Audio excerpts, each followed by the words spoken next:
Apple is often associated with elegant hardware, polished software, and iconic product launches. But when it comes to AI, most people don't think of Apple first. OpenAI, Google, and Anthropic dominate the conversation. Yet Apple may have just pulled off the ultimate stealth move, launching one of its most powerful AI tools to date. And doing it so quietly, almost nobody noticed. It's called Apple Intelligence, and it could quietly disrupt the AI industry. Apple Intelligence isn't just another assistant or chatbot. It's Apple's entire AI ecosystem, integrated deeply into iOS 18, macOS Sequoia, and iPadOS 18. But unlike ChatGPT or Gemini, Apple isn't racing to release flashy demos. Instead, it's focused on privacy, personalization, and seamless integration. Let's break down what Apple Intelligence actually does, and why it might be one of the most important AI announcements of the year. First, Apple Intelligence introduces AI writing tools across the system. Whether you're writing an email, note, or document, Apple Intelligence can rewrite, summarize, or proofread your content in context. And unlike most AI writing tools, it lives natively inside your apps, no need to copy-paste between chatbots. For example, say you're writing a long email in Mail. With one tap, Apple Intelligence can summarize it, adjust the tone to be more formal, or even rewrite it from scratch. This feature works system-wide, in Mail, Notes, Safari, and more. It's like having Grammarly and ChatGPT built directly into your operating system, but smarter, and more aware of your personal context. Another major breakthrough, Genmoji. Apple now lets you generate personalized emojis using natural language. Want a smiling robot playing guitar while surfing? Just type it in, Genmoji builds it instantly. It's fun, but it's also a subtle demonstration of how Apple is bringing generative AI to the mainstream, one use case at a time. And then there's Image Playground, Apple's version of image generation. You can now create AI-generated images using styles like animation, sketch, or illustration, again, fully integrated into Messages, Notes, and apps like Keynote. It's not designed to compete with Midjourney or DALL-E. Instead, Apple is focusing on useful, controlled creativity, tools everyday users can access with no learning curve. But perhaps the biggest deal of all. Apple Intelligence is private by design. Unlike Google's and OpenAI's models, Apple's AI does most of its processing on device.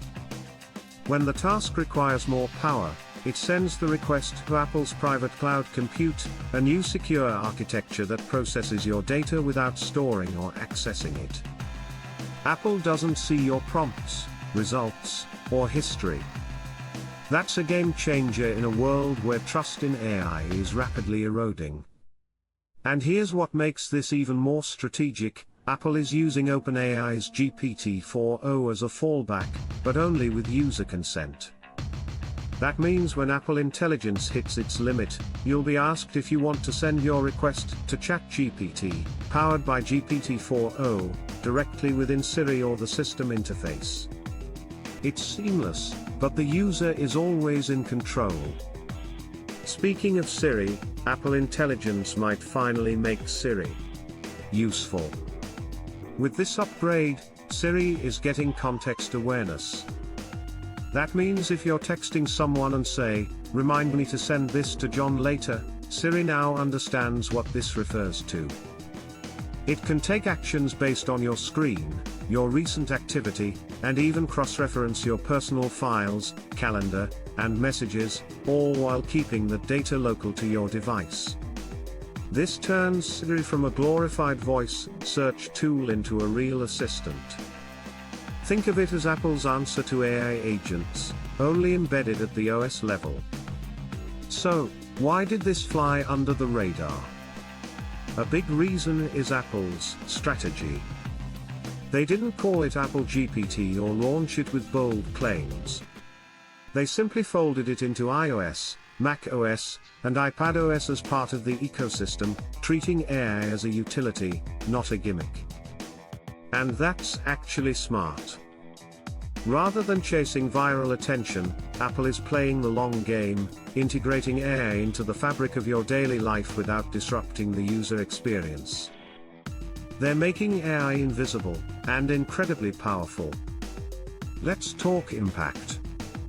According to analysts, iOS 18 will run on over 1.2 billion active iPhones, but Apple Intelligence features will be limited to newer devices like the iPhone 15 Pro and M series Max.